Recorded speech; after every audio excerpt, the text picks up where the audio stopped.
اعوذ باللہ من الشیطان الرجیم بسم اللہ الرحمن الرحیم الحمدللہ رب العالمین والصلاة والسلام علی اشرف الانبیاء والمرسلین نبینا محمد وعلی آلہ واصحابہ اجمعین رب اشرح لی صدری ویسر لی امری واحلل عقدۃ من لسانی یفقہوا قولی.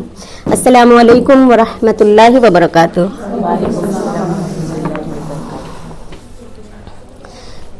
پچھلے ہفتے ہم نے جنگ احد اور رجی اور بیر معونہ کو پڑھا تھا. پھر ہم نے دیکھا تھا کہ سریہ سلمہ میں ابو سلمہ رضی اللہ عنہ کو رسول اللہ صلی اللہ علیہ وسلم کمانڈر بنا کے بھیجتے ہیں. اس سریہ میں جو ہے تمام لوگ تو بھاگ جاتے ہیں لیکن ابو سلمہ کو فتح ہوتی ہے اور ابو سلمہ لوٹتے وقت میں جو ہے ان کو جو احد میں جو زخم لگتا ہے وہ زخم پھوٹ نکلتا ہے اور ان کی وفات ہو جاتی ہے، جس کی وجہ سے جو ہے ان کی جو بیوی ام سلمہ جو ہے وہ بیوہ ہو جاتی ہیں اور رسول اللہ صلی اللہ علیہ وسلم نکاح کا پیغام ان کو بھیجتے ہیں کچھ مہینوں بعد. اور ام سلمہ کو ہم جانتے ہیں جن کے بارے میں ہم نے پڑھا تھا کہ سب سے پہلے ہجرت کرنے والوں میں سے وہ لوگ تھے. جب ہجرت کا موقع آیا تھا تو شوہر بیوی اور بچے نکلے تھے.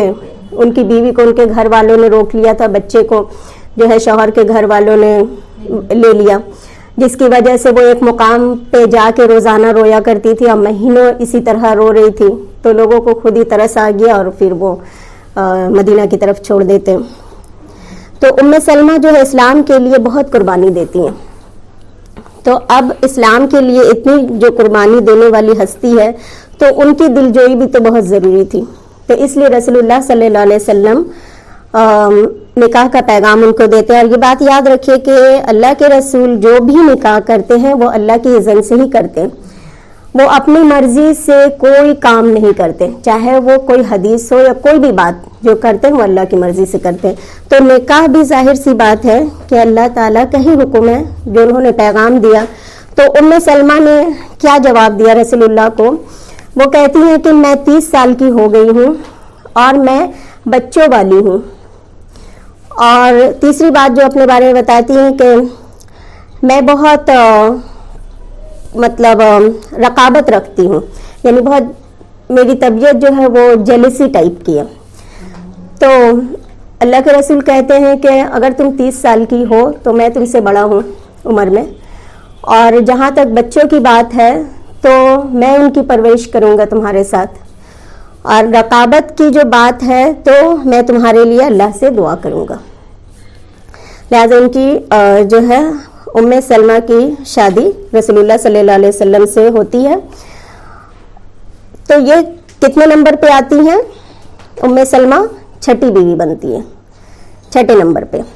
سب سے پہلے تو حضرت خدیجہ سے ہوتا ہے، پھر حضرت سودا، حضرت عائشہ، 3 نمبر پہ حضرت حفصہ سے، پھر چوتھے نمبر پہ حضرت حفصہ ہے، اور 5ویں نمبر پہ زینب بنت خزیمہ رضی اللہ عنہا.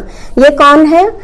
عبداللہ بن جہش کی بیوی تھی جو جنگ میں وفات پا جاتے ہیں. زینب بنت جہش کی بھابھی ہوئی. تو یہ سب سے کم ٹائم رہتی ہیں، 3 مہینے بعد، نکاح کے 3 مہینے بعد ان کی وفات ہو جاتی ہے. تو یہ جو ہے اب ام سلمہ کو لے کر 5 بیوی رہ گئی رسول اللہ صلی اللہ علیہ وسلم کے پاس. ام سلمہ جو ہے حضرت عائشہ کے بعد سب سے زیادہ ذہین تھی اور بہت حکمت والی تھی. ان کے بارے میں آتا ہے کہ یہ صلح حدیبیہ کے وقت جو ہے رسول اللہ صلی اللہ علیہ وسلم تمام صحابہ کو کہتے ہیں کہ اپنے اپنے جانور کو ذبح کر دو اور بال منڈوا لو. ایک بار کہتے ہیں، کوئی صحابہ جو ہے کوئی حرکت نہیں کرتے، ٹس سے مس نہیں ہوتے. دوبارہ کہتے ہیں کہ تم اپنے جانور ذبح کر دو اور بالوں کو منڈوا لو، پھر کوئی صحابہ نہیں سنتے. تیسری بار آپ کہتے ہیں کہ احرام کھول دو، یعنی کہ جانور ذبح کر دو اور اپنے بالوں کو منڈوا لو. جب صحابہ نہیں سنتے ہیں تو آپ صلی اللہ علیہ وسلم کو بہت حیرت ہوتی ہے کہ میری بات یہ لوگ کیوں نہیں سن رہے. تو اس وقت سفر میں جو ہے ام سلمہ آپ کے ساتھ جاتی ہیں. تو اپنی بیوی سے جا کے کہتے ہیں کہ عجیب معاملہ ہے، صحابہ میری بات نہیں سن رہے، مجھے بہت حیرت ہو رہی ہے. تو ام سلمہ اس وقت مشورہ دیتی ہیں کہ آپ کسی سے کچھ نہ کہیں. یعنی آپ صحابہ کے حال تو دیکھیے کتنے غمزدہ ہیں وہ لوگ، تو آپ بنا کسی سے کچھ کہے آپ خود جا کر اپنا جانور ذبح کیجئے اور اپنے بال منڈوا لیجئے. تو رسول اللہ صلی اللہ علیہ وسلم ان کا مشورہ مانتے ہیں اور ویسے ہی کرتے ہیں. اور کر کے جب اندر جاتے ہیں تو اچانک ہی ایسا لگتا ہے کہ جیسے صحابہ سب ہوش میں آ گئے اور سب جو ہے اپنا اپنا وہ جانور ذبح کرتے ہیں اور بال منڈوا کے احرام کھولتے ہیں.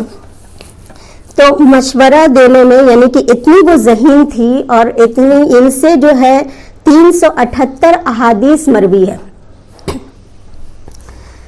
امام ابن قیم یا نووی امام ابن قیم کہتے ہیں کہ اگر ان کے احادیث کو جمع کیا جائے، ان کے فتووں کو جمع کیا جائے تو ایک چھوٹی سی کتاب بن جائے. یعنی اتنی وہ ذہین تھی اور بہت سخی بھی تھی. انہی کے بیٹے کے بارے میں وہ بہت مشہور حدیث ہے نا کہ وہ کھانا میں بیٹھتے ہیں تو ان کا بیٹا جو ہاتھ ادھر ادھر مارتا ہے تو رسول اللہ کہتے ہیں کہ اے بچے اپنے سامنے سے کھاؤ، داہنے ہاتھ سے کھاؤ. تو یہ جو تربیت ہے یہاں پہ اگر ہم غور کریں تو پتہ چلے گا کہ سوتیلے بیٹوں کے لیے بھی رسول اللہ رول ماڈل ہے کہ بچوں کو اپنے سوتیلے بچوں کو اخلاقی اور ادبی تربیت کیسے کرتے ہیں. تو ام سلمہ جو ہے بہت اچھی خاتون اور سب سے زیادہ وہ سخی بھی بہت زیادہ رہتی ہے. اس کے بعد رسول اللہ صلی اللہ علیہ وسلم یہ سن 4 ہجری سے 5 ہجری ہم پڑھیں گے کیونکہ ہم نے دیکھا تھا نا احد ہوئی تھی 3 ہجری میں. یہ سن 4 ہجری اور 5 ہجری کا آج ہم کریں گے. تو ایک اور نکاح آپ صلی اللہ علیہ وسلم کرتے ہیں اور وہ کس سے؟ حضرت زینب بنت جہش سے. حضرت زینب بنت جہش کون رہتی ہیں؟ ہاں حضرت امیمہ جو رہتی ہے آپ کی پھوپھی، ان کی جو ہے بیٹی رہتی ہیں. حضرت امیمہ کی بیٹی رہتی ہیں. یہ 5 ہجری میں یعنی کہ رسول اللہ صلی اللہ علیہ وسلم کے اپنے خاندان میں بہت بڑا مسئلہ کھڑا ہو گیا. یہ جو ہم سورہ احزاب کی آیت نمبر 36 اور 37 میں پڑھیں گے تو یہ ڈیٹیل ہمیں ملے گا کہ رسول اللہ صلی اللہ علیہ وسلم نے سب سے پہلے تو حضرت زینب بنت جہش کی شادی جو ہے ان کو بہت کنونس کرنے کے بعد، کیونکہ ذہنی طور پہ حضرت زینب جو ہے تیار نہیں ہو رہی تھی رسول اللہ صلی اللہ علیہ وسلم کے منہ بولے بیٹے زید بن حارثہ کے ساتھ شادی کرنے کے لیے، لیکن رسول اللہ صلی اللہ علیہ وسلم چاہتے تھے کہ زید کی شادی میں زینب سے کروں. تو آپ صلی اللہ علیہ وسلم بہت ان کو کنونس کرتے ہیں، ان کو مشورہ دیتے ہیں، ان کو سمجھاتے ہیں اور ان کے بھائی بھی تیار نہیں ہو رہے تھے کیونکہ یہ جو تھی بنو ہاشم سے تھی اور آزاد بھی تھی. تو اس دور میں یہ چیز بہت زیادہ اہمیت رکھتی تھی چونکہ زید بن حارثہ بھی اچھے خاندان سے تھے لیکن ان میں ایک غلامی کا ٹیگ لگ چکا تھا تو وہ ذہنی طور پہ ان کو قبول نہیں کر پا رہی تھی. لیکن چونکہ رسول اللہ صلی اللہ علیہ وسلم کہہ رہے تھے اب کوئی چارہ بھی نہیں تھا. اور جو کہ اللہ تعالیٰ سورہ احزاب میں یہ ظاہر بھی کرتے ہیں کہ رسول اللہ اور اللہ کے رسول اگر کسی بات کا فیصلہ کر دے اور کوئی انسان یہ سوچے کہ ان کے علاوہ بھی میں اختیار رکھتا ہوں تو وہ سرے گمراہی میں، یعنی اگر آپ کا فیصلہ ہو گیا تو وہی ماننا ہے. تو جب رسول اللہ صلی اللہ علیہ وسلم کا یہ فیصلہ رہتا ہے تو وہ مان جاتی ہیں اور ان کی شادی ہو جاتی ہے زید بن حارثہ سے. لیکن شادی کے بعد بھی جو ہے وہ ذہنی طور پہ ان کو قبول نہیں کر سکتی ہیں. یعنی ایک ہوتا ہے نا الرجال قوامون، جیسے شوہر کا جو رتبہ ہے وہ تھوڑا زیادہ ہے، ریسپیکٹ ہے ہر طرح سے، لیکن وہ ان کو وہ درجہ نہیں دے پا رہی تھی ذہنی طور پہ، جس کی وجہ سے حضرت زید ہمیشہ رسول اللہ صلی اللہ علیہ وسلم کے پاس جا کر کہتے ہیں کہ آپ مجھے اجازت دیں تو میں ان کو فارغ کر دوں گی، کہ وہ مجھے شوہر کے طور پہ تسلیم نہیں کر پا رہی ہیں. لیکن رسول اللہ صلی اللہ علیہ وسلم ہمیشہ ان کو روکتے رہے کہ ایسا مت کرو، کیونکہ آپ جانتے تھے کہ آپ کے کنونس کرنے پہ وہ تیار ہوئی ہیں. اب اگر آپ ان کو طلاق دے دیتے ہیں تو دوہرا زخم لگے گا کہ پہلے تو شادی کے لیے وہ تیار نہیں ہو رہی تھی، اب ہو گئی ہیں تو پھر طلاق اگر وہ دے دیں گے تو، اور ویسے بھی ہم جانتے ہیں کہ طلاق یافتہ ہونے سے اس دور میں تو کم لیکن اس دور میں بہت زیادہ یہ چیز سمجھا جاتا ہے کہ ضرور دونوں میں کچھ نہ کچھ خرابی تو کوئی نہ کوئی میں ہے جس کی وجہ سے طلاق ہوئی. لیکن حقیقت یہ ہے کہ جو طلاق ہوتی ہے یا ان دونوں کے درمیان جو بات تھی، دونوں پرفیکٹ تھے، کسی میں کوئی خرابی نہیں. ہم سب جانتے ہیں کہ وہ کیسے ہوں گے اور صحابہ اور صحابیات ہیں. لیکن یہ ہے کہ ہم آہنگی نہیں تھی ذہنوں کی، ذہن ایک دوسرے سے نہیں مل رہا تھا، جس کی وجہ سے ایک دن حضرت زید بن حارث جو ہے وہ طلاق دے دیتے ہیں.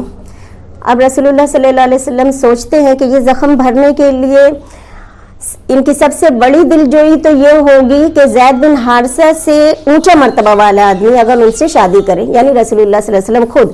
لیکن اس معاشرے میں پرابلم یہ تھا کہ منہ بولے بیٹے کو سگا بیٹا سمجھا جاتا تھا، اور جیسے سگی بہو سسر پر ہمیشہ کے لیے حرام ہے تو منہ بولے بیٹے کی بہو بھی سسر کے لیے ہمیشہ سسر پر حرام ہے، کہ وہ معاشرہ کبھی یہ قبول نہیں کر سکتا تھا. لیکن سورہ احزاب میں جب اللہ تعالیٰ نے یہ آیات نازل کر دی کہ زید بن حارثہ نے زینب کو چھوڑ دیا ہے تو ہم آپ کا نکاح زینب سے کرتے ہیں، یعنی اللہ تعالیٰ نکاح کر رہے ہیں زینب کا. تو جب یہ آیت نازل ہو جاتی ہے تو اللہ کے رسول صلی اللہ علیہ وسلم حضرت زینب سے نکاح کر لیتے ہیں. اور ان کا نکاح کرنا تھا کہ منافقین کو تو ایک بہانہ مل گیا ان پر کیچڑ اچھالنے کا. سب سے بڑی بات ان کو یہ کہ ایک تو منہ بولے بیٹے سے کی بہو سے شادی کر لیے، اور دوسری یہ کہ عام مسلمانوں کے لیے اگر 4 بیوی رکھنا جائز ہے تو زینب جو ہے زینب بنت جہش تو 5ویں بیوی ہے، تو رسول اللہ کے لیے کیسے 5ویں بیوی جائز ہو رہی ہے؟ تو انہوں نے بات کا بتنگڑ بنانا شروع کیا. اور اس بات کو لے کے جو سورہ احزاب میں آیات نازل ہوئی، حضرت زینب ہمیشہ فخر کیا کرتی تھی دوسری ازواج کے ساتھ کہ تمہارا نکاح تو زمین میں ہوا، تمہارے والدین نے کیا، میرا نکاح تو 7 آسمان کے اوپر اللہ نے کیا. تو اس بات کی انہیں بہت خوشی تھی اور وہ بہت فخر کیا کرتی تھی. سبھی بیویاں جو ہے کچھ نہ کچھ ان میں خاصیت تھی جس کی وجہ سے ایک دوسرے پہ، یعنی اگر اس دور میں ہم دیکھیں تو ازواج مطہرات کے اندر اب رقابت تو ہوگی کیونکہ سوکن ہے، لیکن رقابت بھی کیسی. حضرت عائشہ کہتی ہیں کہ زینب سے زیادہ میں نے نیک عورت نہیں دیکھی، یعنی وہ اتنی نیک تھی کہ دن بھر، اور سب سے بڑی بات کہ وہ اپنے ہاتھوں سے کمائی کرتی تھی، یعنی وہ کام کر کے ارن کرتی تھی. اس وجہ سے نہیں کہ ان کو خرچ نہیں ملتا تھا، جیسی دوسری ازواج کو رسول اللہ صلی اللہ علیہ وسلم خرچ دیا کرتے تھے ان کو بھی دیتے تھے، لیکن یہ خود کماتی تھی اور یہ جو کماتی تھی اس کو صدقہ کرتی تھی. اسی لیے ایک مرتبہ رسول اللہ صلی اللہ علیہ وسلم کہتے ہیں کہ میری بیویوں میں سب سے پہلے مجھے وہ ملے گی جس کا ہاتھ سب سے لمبا ہوگا. تو تمام بیویاں جو ہے اپنا ہاتھ ناپنا شروع کر دیتی ہیں. حالانکہ یہ بھی صحیح بات ہے کہ حقیقت میں حضرت زینب کا ہاتھ ویسے بھی لمبا تھا اور وہ صدقہ بھی بہت زیادہ کرتی تھی. رسول اللہ صلی اللہ علیہ وسلم کا کہنے کا یہی مطلب تھا کہ جو جتنا زیادہ صدقہ کرتی ہیں تو وہ مجھ سے سب سے پہلے ملے گی. تو یہ حضرت زینب کی طرف اشارہ تھا کہ وہ سب سے زیادہ صدقہ کرتی تھی اور رات بھر اللہ کی عبادت کرتی تھی، اتنی نیک تھی. اور ظاہر سی بات ہے کہ ان کا مقابلہ کس سے ہوتا ہوگا؟ حضرت عائشہ سے ہوتا ہوگا، کیونکہ وہی ان کی ہم عمر تھی. تو حضرت عائشہ سے ہمیشہ مقابلہ ہوتا تھا، زیادہ تر جیسے حضرت حفصہ کا بھی انہی سے مقابلہ ہوتا تھا، اور وہی بہت ذہین تھی حضرت عائشہ سب سے زیادہ. لیکن آپس میں ایک دوسرے کے بارے میں ہمیشہ رقابت کے ساتھ ساتھ حق گوئی سے کام کرتی تھی. حق ہمیشہ مطلب جتنی بھی جو فیکٹ ہوتا وہی بتاتی تھی. حضرت عائشہ کے بارے میں آتا ہے کہ ایک مرتبہ رسول اللہ صلی اللہ علیہ وسلم اپنے بیٹے ابراہیم کو لے کر ان کے پاس جاتے اور ان کا چہرہ جو ہے اپنے چہرے سے ملاتے اور کہتے عائشہ دیکھو کتنی شباہت ملتی ہے نا میری اور بچے سے. وہ کہتی کہاں ملتی, مجھے تو نہیں لگتا کہ آپ سے کچھ مل رہا ہے. تو رسول اللہ کہتے ہیں کہ لیکن اس کی گروتھ بھی کتنی زیادہ ہے ایج کے حساب سے, یہ 16 مہینہ کا ہے لیکن کتنا بڑا لگ رہا ہے. تو وہ کہتی ہیں کہ اس عمر میں سب بچے ایسے ہوتے ہیں. تو مطلب ان کا لڑپن بھی تھا, ذہانت بھی تھا, انوسنٹ بھی تھی وہ بہت زیادہ. تو یہ تو ہوا ان کے کچھ واقعات. یہاں پہ جو ہم نے پڑھا کہ جنگ احد کے بعد یہودیوں کی پھر سرکشی بڑھ گئی, اور اس کے بعد جو رجی اور بیر مونا کا جو معاملہ ہو گیا, اس سے سب سے زیادہ جو ہے بنو نذیر قبیلہ, ہم نے دیکھا تھا جنگ بدر ہوئی تو پھر جلاوطن کس کو کیا گیا تھا, یہود قبیلے کو, بنو قینقاع کو. اب جنگ احد ہو گئی تو اب سب سے زیادہ ہمت کس کا بڑھ گیا, بنو نذیر کا.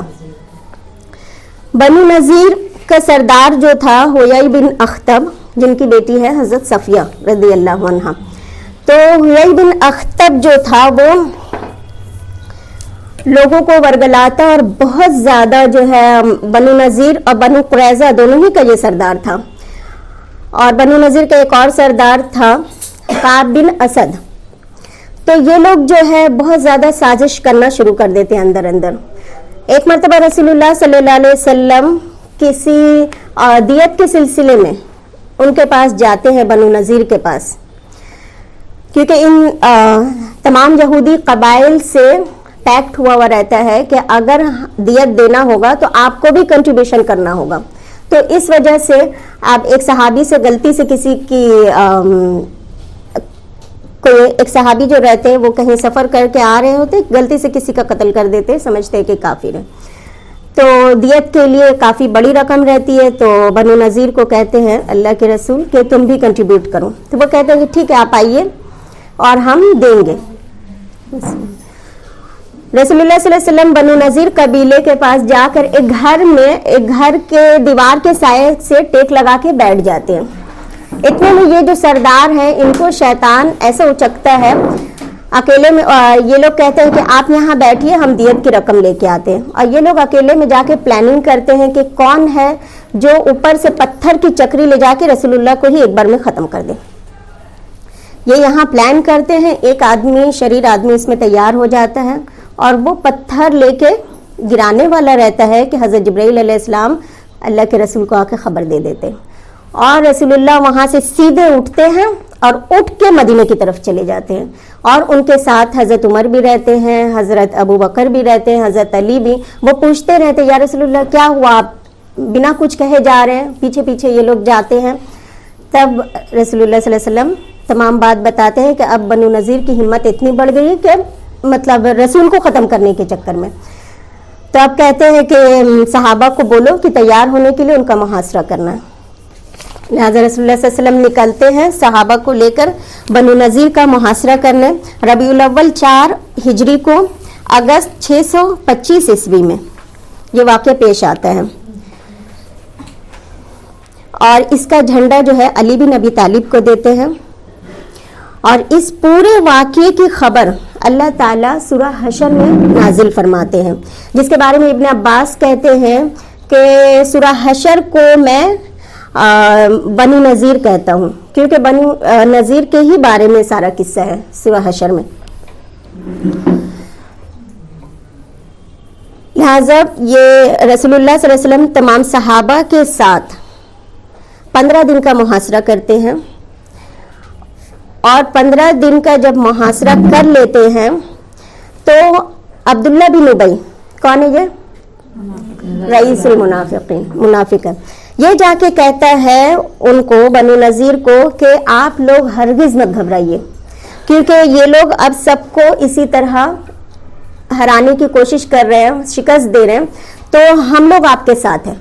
اور میں بات کر کے آیا ہوں, بنو قریظہ بھی ساتھ دیں گے اور بنو غطفان بھی ساتھ دیں گے آپ کا. اور اگر آپ کو شکست ہو بھی گئی تو ہم بھی جائیں گے, سزا ہمیں بھی ملے گی. تو اس طرح سے عبداللہ بن ابی انہیں اتنا زیادہ مطلب یہ کر دیتا ہے, تو ان کے جو سردار, یہود کے جو سردار رہتے ہیں, وہ یقین کر لیتے ہیں عبداللہ بن ابی پر. اور یہاں رسول اللہ صلی اللہ علیہ وسلم تمام صحابہ جو ہے محاصرہ کر کے بیٹھے ہیں. یہ لوگ کہتے ہیں کہ اب جو کرنا ہے کر لو, ہم تو قلعہ نہیں خالی کریں گے, کیونکہ ان کو امید رہتی ہے کہ یہ لوگ اپنا وعدہ پورا کریں گے. لیکن ایسے ہی دن بدن یہ ہو رہا. لیکن عبداللہ بن ابی جو ہے دھوکہ باز رہتا ہے, وہ جاتا نہیں ہے مدد کے لیے, اور نہ بنو غطفان آتا ہے اور نہ بنو قریظہ. آخر میں یہ لوگ جو ہے ہتھیار ڈال دیتے ہیں اور کہتے ہیں کہ ہم سرنڈر کرتے ہیں. اس کے بعد رسول اللہ صلی اللہ علیہ وسلم جو ہے ان کو سزا دینے جاتے ہیں, تو پھر عبداللہ بن ابی جو ہے وہ سامنے آ جاتا ہے, وہ کہتا ہے کہ نہیں آپ کو رعایت کرنا پڑے گا. تو لیکن چونکہ انہوں نے غداری کی تھی, اور غداری کی سزا کیا ہونی چاہیے؟ موت ہونی چاہیے. لیکن یہ جو رہتے ہیں قبیلہ خزرج کے حلیف رہتے ہیں, بنو نذیر, تو قبیلہ خزرج والے بھی جو ہے سب کے سب کہتے ہیں کہ تھوڑی سی رعایت کیجیے, کیونکہ یہ ہمارے حلیف ہے, جس کی وجہ سے رسول اللہ کو مجبور ہو جانا پڑتا ہے. اور آپ کہتے ہیں کہ ٹھیک ہے تمہیں 10 دن کا موقع دیتا ہوں, اپنا گھر بار چھوڑ کے, یعنی کہ جو سامان لے کے جا سکتے ہو لے جاؤ, لیکن ہتھیار چھوڑ کے جاؤ, اور 10 دن کے اندر قبیلہ خالی کرو. تو ان کے بارے میں قرآن میں آتا ہے کہ انہوں نے خود اپنے ہاتھوں سے اپنے گھروں کو اجاڑا, یعنی دروازے کھڑکی کی کنڈیاں وغیرہ سب نکال کے, کھڑکیوں کو جو ہے اونٹ پہ لاد کے, پورا گھر اپنا توڑ کے یہ ملک یہ خیبر کی طرف چلے جاتے ہیں, بنو نذیر, اور خیبر میں جا کے آباد ہو جاتے ہیں. تو یہ یہود کا 2 قبیلہ جو دشمن قبیلہ تھا یہاں پہ ختم ہوئے. لیکن یہ جانے کے بعد بھی ان کی سازش جو ہے وہ جاری رہتی ہے. اس کے بعد جو ہے ابو سفیان جو جنگ احد میں وعدہ کر کے جاتا ہے کہ ہم اگلے سال یہیں پہ آئیں گے, یعنی بدر دوم کرنے کے لیے ہم واپس آئیں گے جنگ کرنے کے لیے. تو رسول اللہ صلی اللہ علیہ وسلم اس کو ایکسپٹ کرتے ہیں. تو اب غزوہ بدر دوم کا وقت آیا, یعنی شعبان 4 ہجری جنوری 626 عیسوی میں مدینہ کا انتظام عبداللہ بن رواحہ کو سونپتے ہیں رسول اللہ, اور فوج کا جھنڈا کس کے ہاتھ میں دیتے ہیں؟ حضرت علی رضی اللہ عنہ کو دیتے ہیں. اور آپ صلی اللہ علیہ وسلم 1500 صحابہ کو لے کر بدر کے مقام تک جاتے ہیں, اور ابو سفیان جو ہے مکے سے 2000 کی فوج لے کر نکلتا ہے.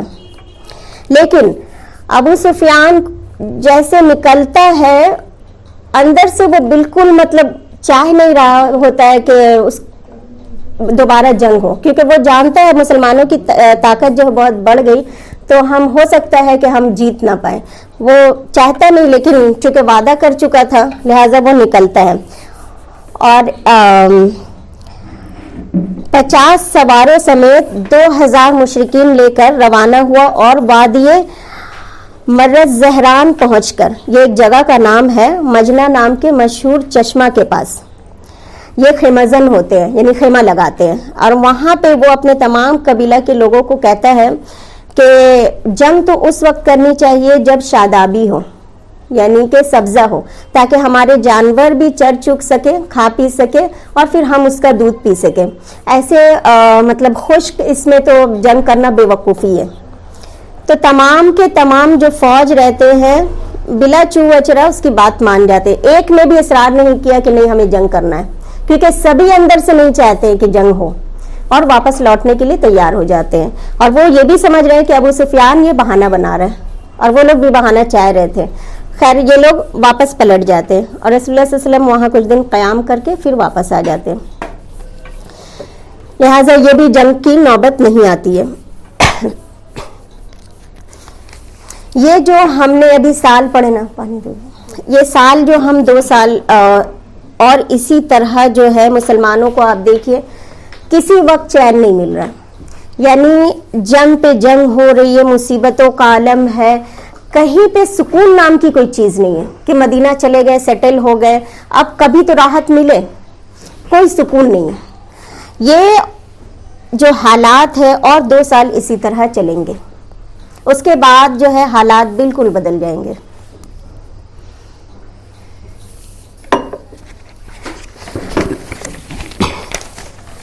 یہ جو حیی بن اخطب جو رہتا ہے بنو نذیر کا سردار, یہ جب خیبر چلا جاتا ہے وہاں سے تمام یہودی قبائل اور بڑے بڑے قبیلے میں جاتا ہے، بنو غطفان میں جاتا ہے، بنو سلیم میں جاتا ہے، بنو فجارہ میں جاتا ہے، ہر جگہ کے سرداروں کو کنونس کرتا ہے اور آخر میں جاتا ہے ابو سفیان کے پاس اور جا کر انہیں للکارتا ہے کہ یہ جو محمد صلی اللہ علیہ وسلم کی فوج ہے اس کو تو ختم ہم سب مل کے ختم کر سکتے ہیں، اکیلے ہم نہیں کر سکتے کوئی بھی ایک قبیلہ. لہذا ابو سفیان جو ہے حیی بن اخطب سے پہلے پوچھتا ہے، بولتا ہے کہ تم تو یہودی ہو، پہلے یہ بتاؤ کہ تمہاری نظر میں ہم لوگ یعنی کفار زیادہ صحیح ہے یا محمد کا دین زیادہ صحیح ہے؟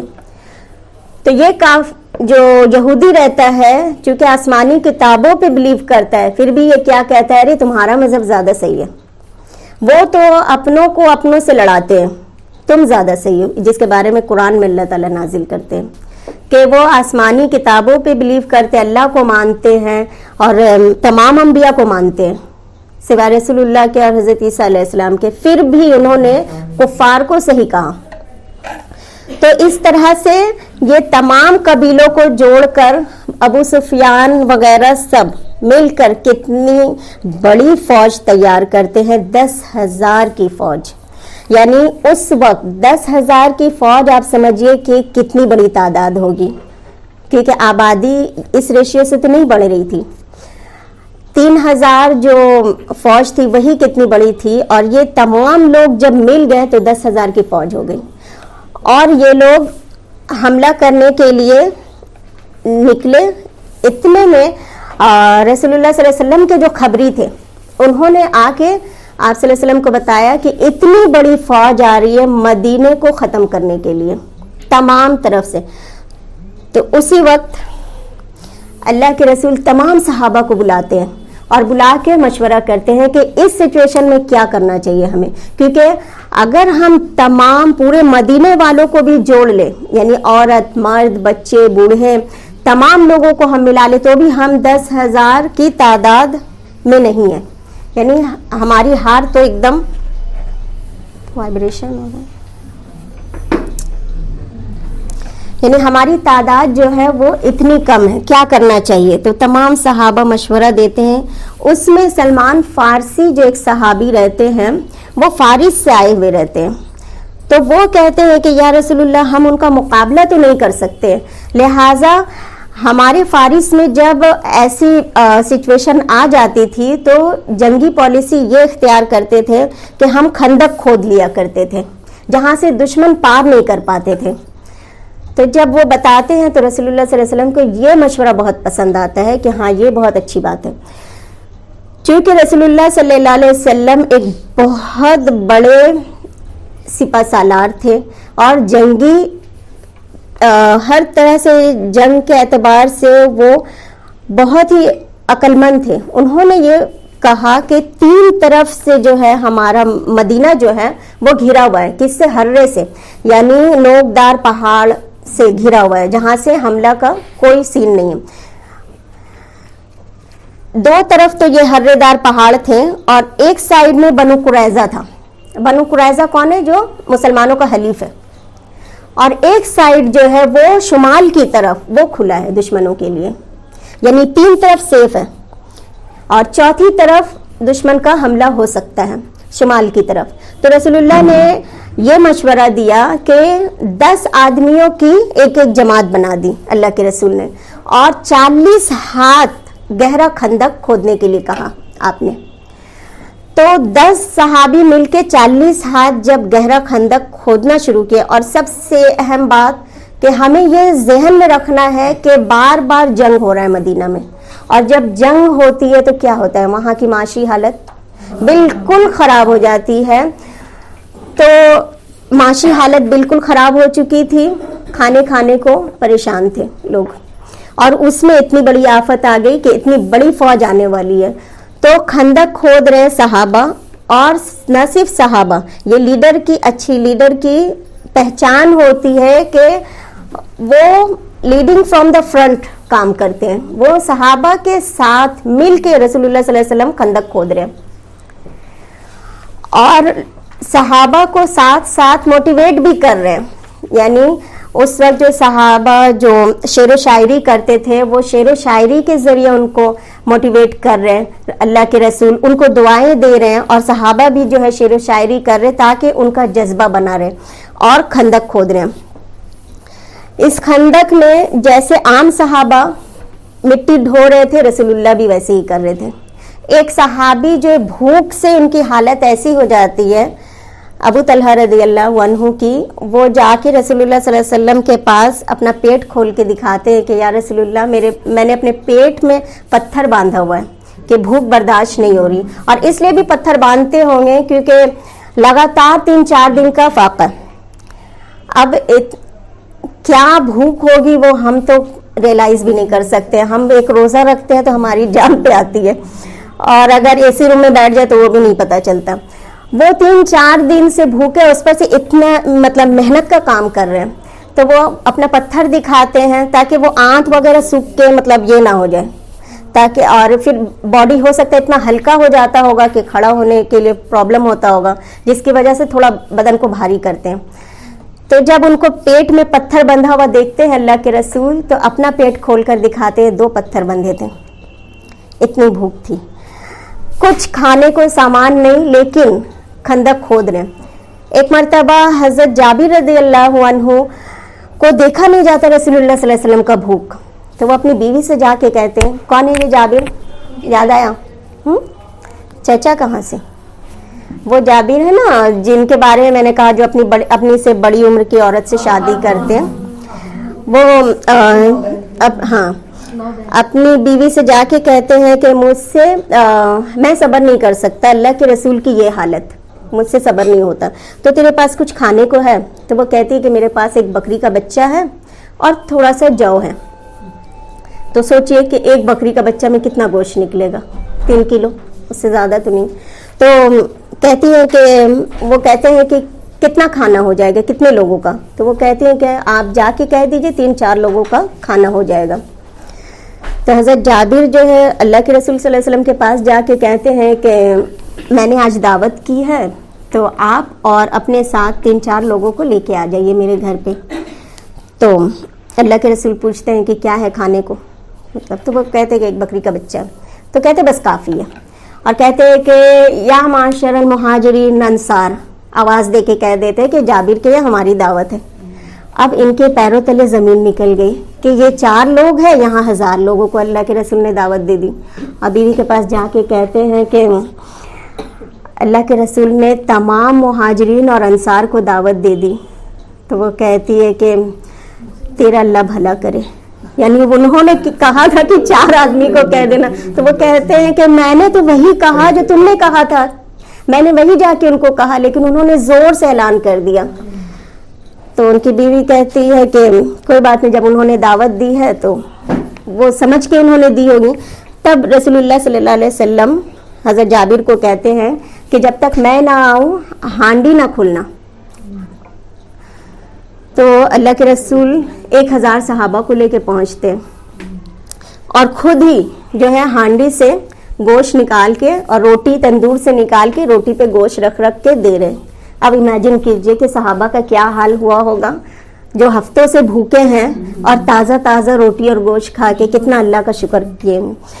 اور حضرت جابر کہتے ہیں کہ ایک کے بعد ایک تمام صحابہ نے کھانا کھا لیا, پھر بھی ہانڈی جو ہے اسی طرح جوش مار رہی اور تندور سے روٹی ختم ہی نہیں ہو رہا.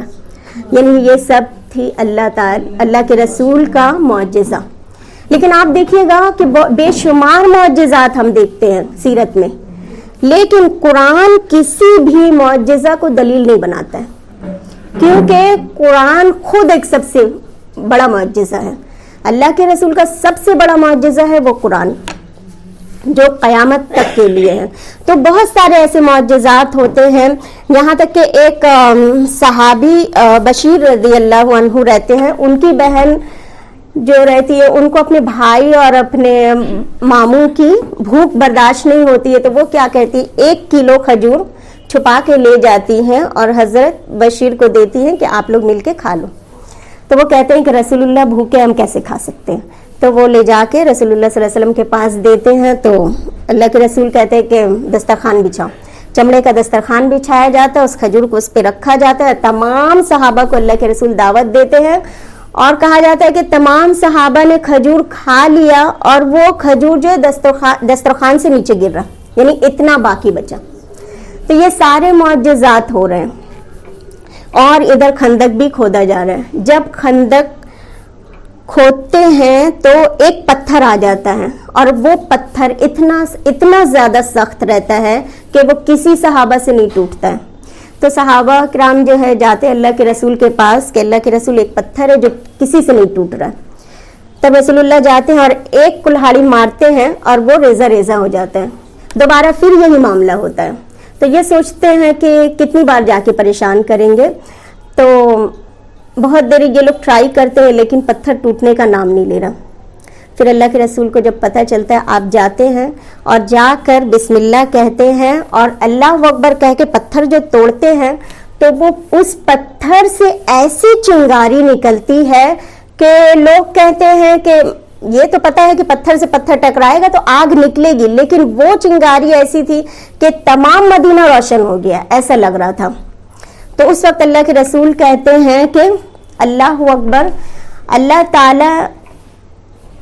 تعالیٰ نے یعنی کہ ملک شام کی کنجی اللہ نے دے دی ہمیں, اور میں یہاں سے اس کے سرخ محلوں کو دیکھ رہا ہوں.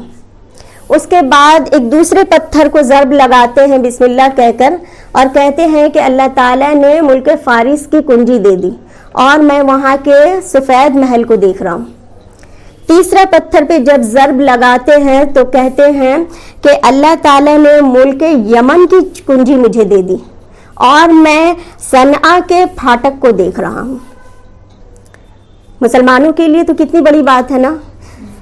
اللہ کے رسول کی زبان سے نکلا ہوا ہر لفظ ایک ایک لفظ موتی ہے, وہ تو غلط نہیں ہو سکتے. وہ من و ان ثابت ہو گئے. بعد میں جو فتح ہوا, ملک فارس بھی فتح ہوا, ملک شام بھی ہوا, یمن بھی ہوا, سب کچھ فتح ہوا. مسلمانوں کا تو ایمان اور تازہ ہو گیا. لیکن منافق کیا کہنے لگے کہ یہاں بھوک سے حالت خراب ہے, رفع حاجت کو ہم جا نہیں سک رہے اور یہ ملک شام اور یمن فتح کر رہے ہیں. یعنی ان کے لیے مذاق کا ایک نشانہ بن گیا. لیکن اللہ کے رسول نے جو کہہ دیا کہ اب یہاں سے جو ہے ایک تاریخی جملہ جو اللہ کے رسول نے ادا کیا, اب اس جملے کو ہمیشہ یاد کیجیے گا. اللہ کے رسول نے کہا کہ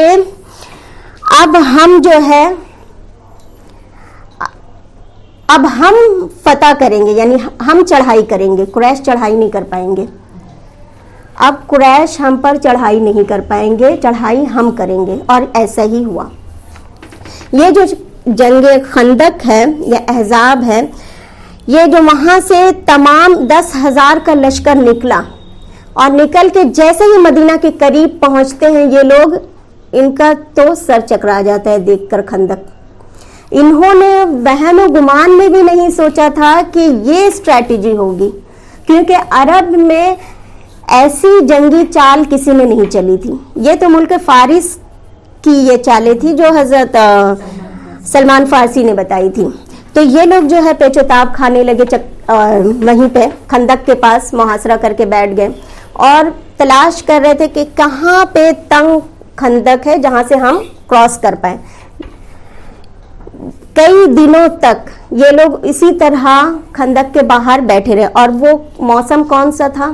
انتہائی سردی کا موسم, اور مدینے کی سردی, کڑاکی کی سردی پڑتی ہے.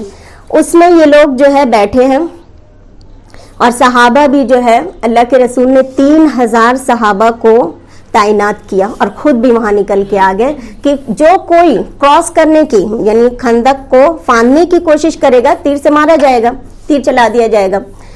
تو وہ لوگ کوشش کرتے, یہاں سے تیر چلا دیا جاتا. اور کوئی اگر خندق میں اتر کے اور پھر وہاں سے واپس چڑھ کے کوشش کرے گا, اتنی دیر مسلمان تو چھوڑیں گے نہیں, تو وہ تو کراس کر ہی نہیں پا رہے. اتنے میں 3 لوگ جو ہے ان میں اکرمہ بن ابی جہل اور 2 جو ہے ان کے بہادر سپاہی جو ہے وہ لوگ کسی طرح کراس کر لیتے ہیں خندق. اور کرنے کے بعد جو ہے للکارتے ہیں مبارزت کے لیے.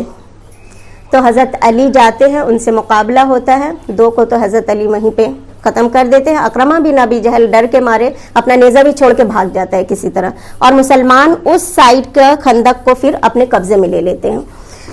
تو اس طرح یہ لوگ کچھ کر نہیں پا رہے، محاصرہ کیے بیٹھے. اب آپ سوچیں 10,000 کا اگر فوج ہے تو اتنے جانور بھی تو ہیں، خود کیا کھائیں گے، جانور کو کیا کھلائیں گے. اور یہ لوگ ایسی تیاری سے تو نکلے ہی نہیں تھے، کیونکہ ان کو پتہ ہی نہیں تھا. یہ سوچ رہے تھے ہم مدینہ میں جائیں گے، جنگ کریں گے اور واپس آ جائیں گے. اب 1 مہینے تک یہ لوگ ایسے ہی یہیں پہ بیٹھے، لیکن کوئی حل نہیں نکل رہا. تو ابھی مطلب کچھ ہی دن ہوئے تھے، تو ان لوگوں نے سوچا کہ ایسے بیٹھ کے رہنے سے کوئی فائدہ نہیں ہے. ایک سائیڈ ہے جو بنو قریظہ کی طرف سے ہم حملہ کر سکتے ہیں، لہٰذا بنو قریظہ کے پاس حیی بن اخطب جو ہے وہ جاتا ہے بنو قریظہ کے قلعے میں، اور جا کر نوک کرتا ہے، لیکن گیٹ نہیں کھولتا ہے. بنو قریظہ کا سردار رہتا ہے کعب بن اسد، وہ دروازہ نہیں کھولتا ہے. تو یہ بہت بار بار نوک کرتا ہے اور وہ دروازہ نہیں کھول رہا. تو عاجز آ کے کہتا ہے کہ ارے میں بھی یہودی ہوں، تم بھی یہودی، ایک بار ہماری بات تو ہو جانے دو، بات سن تو لو. تو وہ کہتے ہیں کہ نہیں، ہم جو ہے دھوکہ بازی نہیں کر سکتے، تم کس لیے آئے ہو ہمیں پتہ ہے. تو وہ کہتے حیی بن اخطب کہتا ہے کہ اصل میں بات یہ ہے کہ تم اپنے دسترخوان میں ہمیں شامل نہیں کرنا چاہتے. عربوں میں یہ بہت بڑی گالی ہوتی تھی کہ کسی کو اس کا بخیلی کا تانا دے دو تو کہ بہت کنجوس ہو، یا تم مہمان نوازی نہیں کرنا چاہتے ہو. تو اس کو بھی طیش آ گیا، دروازہ کھلوا دیتا اور آؤ کیا بات ہے بتاؤ. تو وہ کہتا ہے حیی بن اخطب کہ دیکھو ہم لوگ تو یہودی ہیں، اور اگر ہم لوگ تمام لوگ، ہم 10,000 کا لشکر ہے، اور یہاں پہ اگر تم ساتھ دے دو گے تو ہم لوگ ضرور مسلمانوں کو شکست دے دیں گے، پھر تمہیں اتنے ڈرنے کی ضرورت. اتنا زیادہ کنونس کرتا ہے. آخر میں یہ جو ہے کعب بن اسد تیار ہو جاتا ہے کہ ٹھیک ہے ہم اپنا راستہ دے دیتے ہیں. اور نہ صرف تیار ہوتا ہے بلکہ جنگ کرنے کے لیے وہ بھی اپنے سارے ہتھیار دے دیتا ہے اور خود بھی جنگ کے میدان میں کود پڑتا ہے. اور یہ خبر جیسے ہی اللہ کے رسول کو پتہ چلتی ہے صلی اللہ علیہ وسلم کو، تو رسول اللہ سعد بن معاذ کو کہتے ہیں رضی اللہ عنہ کو کہ تم جا کر پتہ کرو کہ بات، یہ جو خبر ملی ہے یہ صحیح ہے یا غلط ہے. اگر صحیح خبر ہو تو صاف الفاظ میں مت کہنا، کوڈ لفظ میں کہنا، ورنہ مسلمانوں کی جو ہمت ہے وہ ٹوٹ جائے گی. تو سعد بن معاذ جب جاتے ہیں تو یہ لوگ تو ایک دم اپنا رنگ بدل کے اور گالیاں دے رہے ہیں اور عجیب عجیب حرکت. جب ان کو یقین ہو جاتا ہے کہ یہ لوگ جو ہے بدعہدی کر چکے ہیں، تو اللہ کے رسول کے پاس آتے ہیں اور کہتے ہیں کہ ازل القارہ، یعنی جیسے انہوں نے دھوکہ دیا تھا انہوں نے بھی دھوکہ دے دیا. تو اللہ کے رسول کہتے ہیں اللہ اکبر، کہ لوگوں کو لگے کہ کوئی اچھی بات ہے، یہ خوشخبری ہے کہ اللہ، اور ویسے بھی اللہ کی بڑائی اللہ کے رسول نے کی. لیکن یہاں جو صحابہ تھے ان کو سمجھ آ جاتا ہے کہ معاملہ بالکل خراب ہے. اللہ کے رسول جب سنتے ہیں کہ بنو قریظہ نے بدعہدی کر دی، اب آپ جا کے لیٹ جاتے ہیں چت ہو کر اور اپنے سر پہ کپڑا رکھ لیتے ہیں کہ اب کیا ہوگا، کیونکہ اب تو ہم بالکل پس جائیں گے. اتنے میں تھوڑی دیر بعد اٹھتے، اور وہ حال دیکھ کے مسلمان اور بھی مایوس ہو جاتے ہیں. اٹھتے اور کہتے ہیں کہ اللہ ہمیں فتح دے گا. دوسرے دن صبح جب اللہ کے رسول خندق کے پاس آتے ہیں، تمام جتنے 3,000 مسلمان جو تعینات رہتے ہیں 3,000 سے غائب ہو کر صرف 300 رہ جاتے ہیں، سب چلے جاتے ہیں. یعنی مخلص مسلمانوں کی بات ہو رہی ہے، وہ بھی ڈر کے مارے غائب. اس وقت جو ہے کیا بیتی ہوگی اللہ کے رسول پر. اتنے میں اللہ کا کرنا یہ ہوتا ہے کہ بنو غطفان کا ایک شخص رہتا ہے، حضرت نعیم ان کا نام رہتا ہے رضی اللہ عنہ. وہ کفار کی طرف سے آتے ہیں اور آ کے کہتے ہیں اللہ کے رسول میں مسلمان ہو گیا ہوں، لیکن میرے قوم کو نہیں پتہ ہے کہ میں مسلمان ہو گیا ہوں، تو آپ مجھے حکم دیجئے، میں وہ کرنا چاہتا ہوں. تو اللہ کے رسول کہتے ہیں کہ تم تھوڑی نا ایک فوج ہو جو تم کچھ کر لو گے، تم تو ایک انسان ہو. تو وہ کہتے ہیں کہ میں بہت کچھ کر سکتا ہوں. تو اللہ کے رسول کہتے ہیں کہ تم اگر کرنا ہی چاہتے ہو تو یہ کرو کہ ان میں جا کے ان کی حوصلہ شکنی کرو، یعنی ان کو ڈی مورلائز کرو. تو یہ جاتے ہیں یہود کے پاس، بنو قریظہ کے پاس، اور جا کے کہتے ہیں، بنو قریظہ کو کہتے ہیں کہ دیکھو کفار جو اتنی لشکر لے کر آیا ہے، تو اگر مسلمانوں کی طاقت تم لوگوں کو اب پتہ چل گیا، اگر یہ جنگ وہ لوگ ہار گئے اور خندق کھودا ہوا ہے، جو اسٹریٹجی ہے ہو سکتا ہے کہ کفار ہار جائے، تو وہ لوگ تو چلے جائیں گے، لیکن رہنا تم کو ہے، تمہارا کیا حال ہوگا تم سمجھو. بہت طرح سے سمجھاتا ہے بنو قریظہ کو. تو بنو قریظہ کو وہ کہتے ہیں کہ اگر تم چاہتے ہو کہ تمہارا یہ سیکیور رہے تو تم دیکھو کفار سے 10 آدمیوں کو مانگو، یا 10 آدمیوں کو سیکیورٹی کے لیے مانگو. اگر وہ لوگ دے دیتے ہیں تو ٹھیک ہے، تم جنگ میں تیار ان کے ساتھ رہنا، اور اگر وہ لوگ نہیں دیں گے تو سمجھ جاؤ کہ وہ لوگ بھاگ جائیں گے، تم پھنس جاؤ گے، کیونکہ وہ دھوکہ دینے والے ہیں. تو یہ لوگ کہتے ہیں ٹھیک ہے. اور یہی بات جا کر کفار میں ابو سفیان کے پاس حضرت نعیم کہتے ہیں کہ آپ لوگ مجھے کیسا جانتے ہیں؟ وہ کہتے ہیں تم بہت وفادار ہو، اور اس کی بہت تعریف کرتے ہیں. تو کہتے ہیں کہ بنو قریظہ نے اپنی غلطی مان لی، اور ان کو لگا وہ بہت نادم ہے کہ رسول اللہ کے ساتھ جو ہے بدعہدی کر کے انہوں نے بہت غلط کیا. تو دیکھو اگر وہ لوگ رسول اللہ سے اپنا معاملہ سیٹل کر چکے ہیں اور انہوں نے کہا کہ ہم کفار کے 10 آدمی آپ کو سیکیورٹی کے لیے دیں گے، تو وہ لوگ تم سے ضرور 10 آدمی مانگنے آئیں گے، اور تم سمجھ جانا تمہارے آدمی لے کر ان کو دے دیں گے اور وہ لوگ قتل کر دیں گے. تو یہ کفار کہتا ہے کہ تم تو صحیح کہہ رہے ہو، بنو قریظہ ہو سکتا ہے اگر ایسا کرے تو، لیکن ان کی بات پر یقین آ جاتا ہے کفار کو. ادھر جو ہے، اور یہی بات جا کے بنو غطفان کو بھی یہ کہتے ہیں. اب بنو قریظہ نے کہا کہ نہیں، نعیم صحیح کہہ رہا تھا، ہمیں 10 آدمی مانگنا چاہیے کفار سے. جیسے ہی ابو سفیان کو کہتا ہے بنو قریظہ کہ ہمیں 10 آدمی سیکیورٹی کے لیے دو، تو وہ کہتے ہیں کہ اچھا نعیم بالکل سچ کہہ رہا تھا، یعنی یہ دھوکہ بازی کر رہا ہے ہم سے.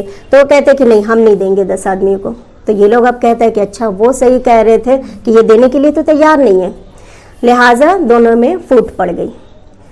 اب جو ہے آپس میں تمام قبائل میں جو ہے پھوٹ پڑ گئی. اور یہ جب آتے ہیں اللہ کے رسول کے پاس اور آ کر کہتے ہیں کہ میں نے یہ کام کیا، تو آپ صلی اللہ علیہ وسلم مسکراتے ہیں کہ تم نے تو اتنا بڑا کام کر دیا کہ ایک فوج بھی نہیں کر سکتی ہے وہ کام.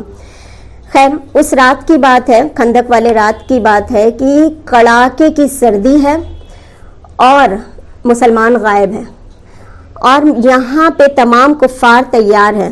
تو اس وقت اللہ کے رسول کہتے ہیں کہ کون ہے اللہ کا بندہ جو مجھے کفار کی خبر لا کر دے کہ وہ لوگ کیا پلاننگ کر رہے ہیں.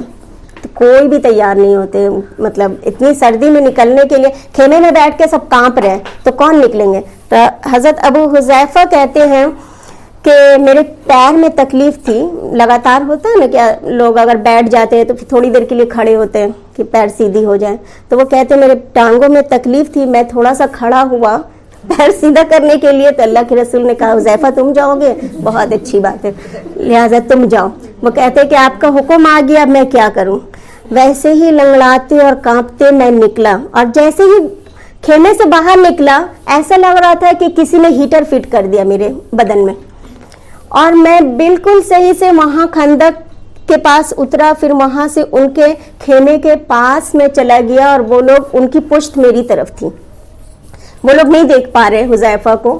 تو ابو سفیان جو ہے تمام قبائل کے سرداروں کو لے کے بات کر رہا ہے کہ دیکھیے ہمیں نہیں لگتا کہ ہم جتنے بھی دن یہاں بیٹھ کے رہیں گے ہمیں کوئی بھی فتح ملے گی، آپ لوگوں کی کیا رائے؟ تو سبھی کی رائے یہی تھی کہ نہیں، لوٹ جانا چاہیے ہمیں، اور اللہ کا کرنا یہ کہ اللہ نے کہا تھا کہ ہم فتح یابی دیں گے، اور مسلمان بھی دعا کر رہے ہیں، اللہ کے رسول بھی دعا کر رہے ہیں. یہ ابو حذیفہ وہاں سے لوٹ کے اللہ کے رسول کے پاس خیمے میں آتے ہیں. وہ کہتے ہیں کہ جیسے میں خیمے میں داخل ہوا پھر سے ٹھنڈک سے میں کانپنے لگا، اور اللہ کے رسول کے پاس جا کے بیٹھتا ہوں تو آپ اپنا چادر مجھے ڈھانک دیتے ہیں اور کہتے ہیں کہ بتاؤ حذیفہ کیا بات ہے. تو وہ کہتے ہیں کہ خبر تو بہت اچھی ہے کہ وہ لوگ جانے کی تیاری کر رہے ہیں. اتنے میں آندھی اور طوفان چلنا شروع ہوتا ہے کہ ان کے تمام جانور وغیرہ سب خیمہ اڑ گیا, جانور ادھر ادھر بکھر گئے. اور اللہ کے رسول کہتے ہیں کہ جب میں نے صبح آنکھ کھولی تمام میدان صاف. یہ تھا جنگ خندق میں بنا کچھ کیے کامیابی. تمام کفار جو ہے واپس لوٹ گئے. جنگ خندق میں کامیابی کے بعد, اور ہاں اس میں تو ان کے سارے جو جانور وغیرہ وہ بھی سارے ہاتھ لگے. اور ان کا جو کوڈ ورڈ تھا وہ کیا تھا مسلمانوں کا؟ ان کا کوڈ ورڈ تھا حامیم لا ینصرون. لا ینصرون یعنی مسلمانوں کا یہ شعار تھا. اچھا, اس خندق کے دوران کفار نے اتنا پریشان کیا تھا کہ ایک مرتبہ حضرت عمر کفار کو جو ہے برا بھلا کہتے ہوئے آ رہے اور اللہ کے رسول کے پاس آئے اور کہنے لگے کہ اللہ کے رسول, ان کفاروں کی وجہ سے میری عصر کی نماز جاتے جاتے بچی, یعنی ایک دم آخری وقت میں نے عصر کی نماز پڑھی. تو اللہ کے رسول کہتے ہیں کہ تم نے تو پڑھ لی, میں نے تو پڑھا بھی نہیں. تو بددعا کرتے اللہ کے رسول کہ جس نے میری نماز وسطیٰ کو قضا کروا دی, اللہ ان کے گھروں اور قبروں کو آگ سے بھر دے. یعنی عصر کی نماز کی بہت اہمیت ہے, یہ ظاہر ہو رہی اس حدیث سے. تو اس کے بعد اللہ کے رسول نے یہ 1 ماہ کے محاصرے کے بعد مشرکین کو جو ہے شکست ہوئی, اور آپ صلی اللہ علیہ وسلم کا اعلان تھا کہ اب ہم ان پر چڑھائی کریں گے, وہ ہم پر چڑھائی نہ کریں گے. اب ہمارا لشکر ان کی طرف جائے گا. اس کے بعد جو ہے اللہ کے رسول جو ہے وہ ام سلمہ کی باری تھی, وہیں قریب ان کا گھر تھا. تو ام سلمہ کے گھر میں جا کر وہ رسول اللہ صلی اللہ علیہ وسلم غسل کرنے لگے. غسل کر کے نکلتے ہیں تو اتنے میں دحیہ کلبی جو ایک صحابی رہتے ہیں, ان کی شکل میں حضرت جبرائیل علیہ السلام جاتے ہیں اور کہتے ہیں اللہ کے رسول آپ نے ہتھیار اتار دی اور صحابہ نے بھی ہتھیار اتار دی, جبکہ ہم فرشتے ابھی تک ہتھیار پہنے ہیں.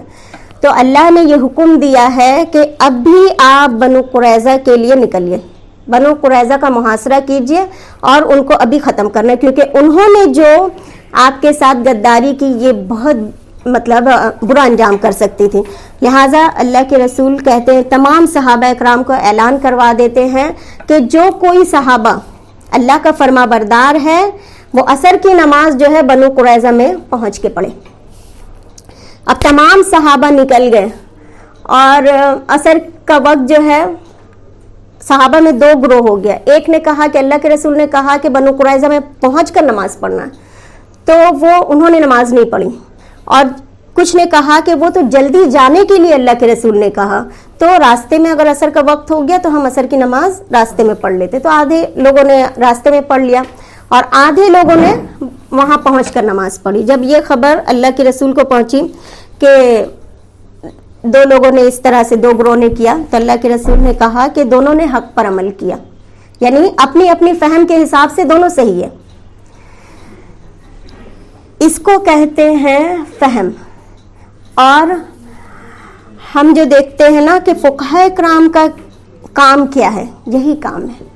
یعنی آپ دیکھیے کہ یہ جو فقہاء کرام کسی بھی دلیل پہ جو کسی بھی مسئلے پہ جو استدلال کرتے ہیں, اجتہاد کرتے ہیں, ٹھیک ہے, ان کا کام یہی ہے کہ وہ اپنی سمجھ سے اجتہاد کرتے ہیں. اب آپ ایک ہی کام کو آپ دیکھیے گا, ایک فقہ جو ہے اس طرح سے کہتے ہیں, دوسرے فقہ اس طرح سے کہتے ہیں, اپنی اپنی سمجھ کے مطابق.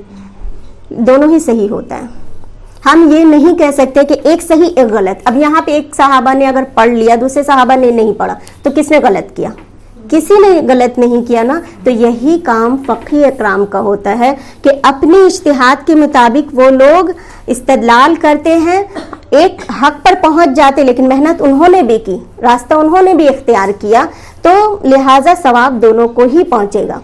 جنہوں نے دوسرا راستہ اختیار کیا, راستے میں نماز پڑھ لی, اور جو وہاں پہنچ کے نماز پڑھ رہے ہیں, تو جو حق پر پہنچ جاتے ان کو ڈبل ثواب ہے. یہاں پہ جب ان کا محاصرہ کر لیا جاتا ہے تو سب سے بڑی بات یہ کہ بنو قریظہ کے پاس اتنا ساز و سامان رہتا ہے اور اتنے قلعے رہتے ہیں ان کے، اور اتنا کھانے کا اور پانی کا ہر چیز انتظام رہتا ہے کہ اگر وہ 1 سال بھی اندر بند رہتے ہیں تو انہیں کوئی فرق نہیں پڑتا. لیکن جب اللہ کے رسول تمام صحابہ نے گھیرا تو کھجور کے درخت جو ہے ان کے سامنے تھے، اور یہ لوگ کیا کر رہے تھے، اپنے قلعے سے پتھر وغیرہ مار رہے تھے. تو بہت کریٹیکل سچویشن تھی اس وقت، اور یہ لوگ بہت پیسے والے بھی تھے، کافی ہتھیار بھی ان کے پاس تھا، لیکن اطمینان سے بھی تھے. اور حیی بن اخطب جو رہتا ہے بنو نذیر کا سردار، وہ جا کے ان کے قلعے میں کہتا ہے کہ آپ لوگ قلعہ مت کھولیے، ہم بھی ساتھ میں اگر کچھ ہونا ہے تو آپ کو اگر سزا ملے گی تو وہ سزا میں ہم بھی جو ہے شامل ہو جائیں گے، مگر ہمت مت ہاریے. تو یہ یہود سب ایک ہو گئے تھے اور سب اپنے قلعہ کو بند رکھے تھے اندر سے. اور صحابہ اکرام جو ہے سب باہر ہیں، رسول اللہ صلی اللہ علیہ وسلم بھی ہے باہر، لیکن کوئی فائدہ حاصل نہیں ہو رہا کیونکہ ان کو کوئی فرق ہی نہیں پڑ رہا تھا. اور یہاں پہ حالت بہت برا تھا کیونکہ اب بھی یہ لوگ اتنی تکلیف سے اٹھے تھے، جنگ احزاب کا معاملہ تھا، اور پھر ایک محاصرہ کرنا بہت تکلیف دہ عالم تھا. لیکن صحابہ کی ہمت یہ تھی کہ وہ لوگ ہٹنے کے لیے تیار نہیں تھے. اتنے میں حضرت علی رضی اللہ عنہ اور حضرت زبیر بن عوام دونوں یہ ڈیسائیڈ کرتے ہیں کہ یا تو مٹ جائیں گے یا مٹا دیں گے. تو اپنی ایک فوج تیار کرتے ہیں اور ان کے قلعے میں گھسنے کی پوری تیاری کرتے ہیں. جب ان کو پتہ چلتا ہے کہ اب ہم جو ہے یعنی اللہ نے روب ڈال دیا صحابہ کا کہ اب یہ لوگ قلعے کے اندر گھس جائیں گے تو کیا کیا جائے، تو ان کے سردار جو رہتے ہیں کعب بن اسد، وہ 3 آپشن رکھتے ہیں ان کے پاس کہ دیکھو اب تو ہم مارے جائیں گے، کیونکہ وہ لوگ یہودیے کے اندر یہ تھی نا، پیسہ تو تھا، ہمت کی کمی تھی ان کے اندر. تو ان کے جو سردار ہیں 3 آپشن رکھا. انہوں نے کہا کہ دیکھو ہم سب یہودیوں کو پتا ہے کہ اللہ کے رسول سچے نبی ہے، ہم مانتے ہیں کہ وہ آخری نبی ہے، تم بھی مانتے ہو سب. تو پہلا آپشن یہ ہے کہ ہم سب مسلمان ہو جاتے ہیں، معاملہ ختم ہو جائے گا. تو وہ کہتے ہیں اچھا دوسرا بولو. تو وہ سردار جو رہتا ہے کعب بن اسد وہ کہتا ہے دوسرا یہ ہے کہ ہم اپنے ہاتھوں سے اپنے بیوی بچوں یعنی عورتوں کو اور بچوں کو قتل کر کے کنواں میں ڈال دیں، اور اس کے بعد ہم لڑنے کے لیے باہر نکل جائیں، یا تو مارے جائیں گے یا مر جائیں گے. تو وہ کہتے ہیں نہیں تیسرا بولو. اور تیسری بات یہ ہے کہ لیلۃ السبت جو ہفتے کی رات، وہ تمام مذاہب جانتے ہیں کہ یہودی ہفتے کی رات کو اور نہ ہفتے کو لڑتے ہیں. تو جب مسلمان مطمئن ہوں گے تو ہم لیلۃ السبت میں حملہ کر دیں گے، ان کے علاوہ کوئی حل نہیں. تو وہ کہتے ہیں کہ پہلی بات تو ہم یہ ضد کر چکے ہیں کہ ہم ان کو نبی نہیں مانیں گے، تو ہم اب بھی نہیں مانیں گے. دوسری بات کہ ہم اپنے عورتوں اور بچوں سے اپنے ہاتھ، ان کے خون سے اپنے ہاتھ کیوں رنگے؟ جب اگر ہم ہار بھی گئے، ہم قتل ہو گئے، تو یہ سوچ کے ہمارے بچوں کا کیا ہوگا، ہماری عورتوں کا کیا ہوگا، جو ان کے نصیب میں ہوگا. مسلمان قید کریں گے تو ہم اپنے ہاتھوں سے کیوں ان کو مارے. اور تیسری بات جو انہوں نے آپشن رکھی تھی وہ یہ کہ ہم لیلۃ السبت میں حملہ کر دیں گے. تو ہم ایسا بھی نہیں کر سکتے. لیلۃ السبت میں حملہ کر کے عذاب الہی کو ہم دعوت نہیں دینا چاہتے. تو اس کے لیے وہ تینوں کے لیے تیار نہیں ہوتے ہیں.